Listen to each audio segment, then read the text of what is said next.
Voici des images de propagande d'un ennemi déclaré de la France. Al-Qaïda dans la péninsule arabique, AQPA.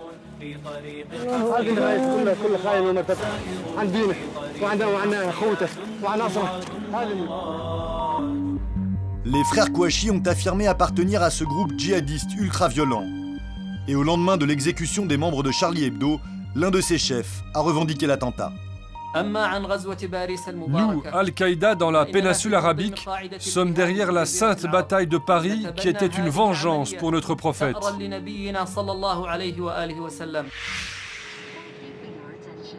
Nous sommes partis sur les traces des frères Kouachi, au Yémen, le fief de l'organisation. Le pays, l'un des plus pauvres et des plus instables au monde, est aussi l'un des plus dangereux.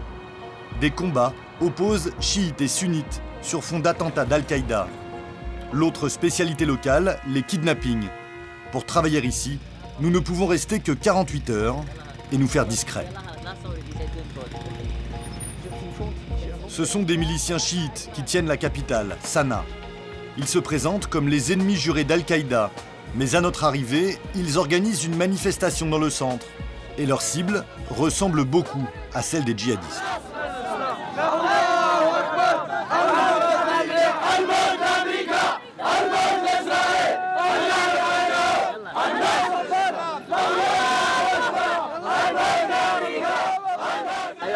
La France a encore porté atteinte au prophète. Pour eux, Al-Qaïda est une création de l'Occident. Nous avons toute la population derrière nous. Nous sommes contre Al-Qaïda, qui est lié au service secret américain. Ils sèment le chaos dans notre pays afin que l'Amérique ait une raison d'envahir le Yémen.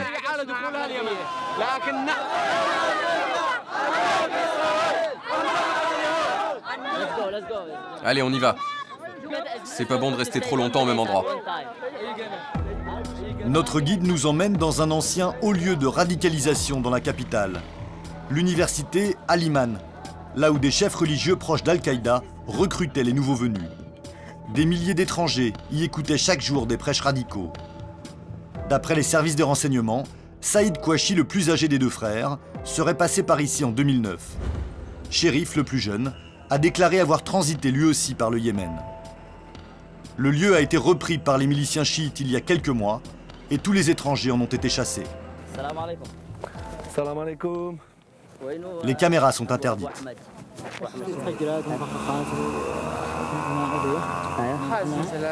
Il y avait beaucoup d'étrangers qui vivaient ici avec leurs familles, plein de nationalités. Et on a trouvé aussi des explosifs, des obus, de quoi fabriquer des bombes. Et il y avait des blancs aussi comme lui? Oui, toutes les nationalités. Américains, coréens, somaliens, algériens, des Marocains aussi. Et des Français? Oui, de tout. Parmi les prédicateurs de l'université, le mentor d'Al-Qaïda dans le pays, Anwar al-Awalki.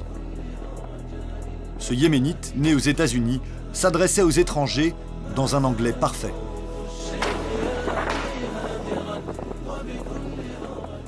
I specifically invite the youth to either fight in the West or join their brothers in the fronts of jihad. C'est lui qui a créé le magazine en ligne Inspire, organe de propagande d'Al-Qaïda. En 2013, le dessinateur Sharb figurait en haut de la liste des ennemis à abattre. Les Kouachi ont déclaré avoir été financés par Anwar al-Awalki pour mener l'attentat contre Charlie Hebdo. L'homme a été tué par un drone américain en 2011, mais ses idées, semble-t-il, ne sont pas mortes avec lui. À travers le pays, des dizaines d'établissements accueillent encore des étrangers, malgré la guerre civile. Récemment, plusieurs centaines d'entre eux ont encore été expulsés par les autorités.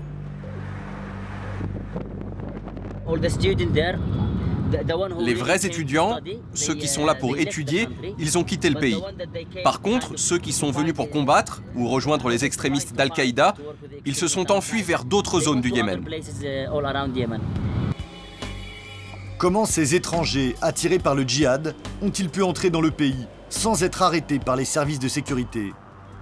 En se présentant comme des étudiants en religion ou en langue arabe. Mohamed Al-Kibsi est un journaliste yéménite. En 2010, il enquête sur un autre djihadiste, Oumar Farouk, un Nigérian célèbre, pour avoir tenté de se faire exploser à bord du vol Amsterdam-Détroit quelques mois plus tôt. Officiellement, Oumar Farouk était venu étudier l'arabe dans une école de la capitale. En s'y rendant, le journaliste croise Saïd Kouachi. Il était en train de jouer au football avec des enfants dans la rue. Et quand nous l'avons interpellé, il est venu poliment. Il nous a demandé ce qu'on voulait. On lui a demandé s'il connaissait Oumar Farouk. Il a dit oui. Et il nous a dit qu'il vivait dans la même résidence que lui. Il nous a dit qu'Oumar Farouk, c'était quelqu'un de gentil, de calme et de très silencieux. Il s'est contenté de nous dire cela, il nous a demandé d'arrêter quand on a commencé à lui poser d'autres questions.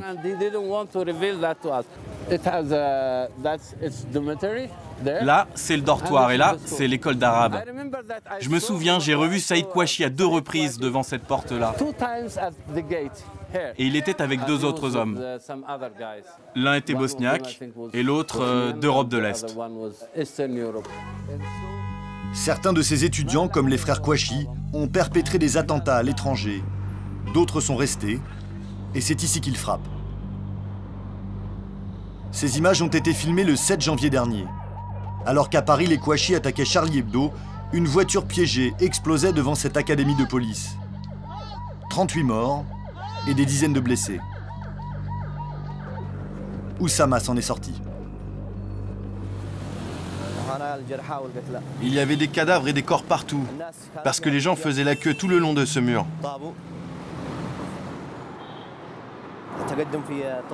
Chez nous, les attentats, c'est habituel. Mais j'étais vraiment surpris que cela arrive en France, parce que c'est un pays développé, et je ne pensais pas qu'il y avait Al-Qaïda là-bas. La présence d'Al-Qaïda ici, en revanche, est devenue presque normale. Beaucoup reprochent aux Américains de nourrir la mouvance djihadiste, justement en lui faisant la guerre. Les États-Unis revendiquent l'élimination ciblée grâce à des frappes de drones d'au moins 500 hommes présentés comme des terroristes depuis 2002 dans le pays. Mais ces bombardements font bien d'autres victimes, comme le frère et le neveu de Mohamed, abattu il y a 1 an par un missile américain. Son frère était instituteur.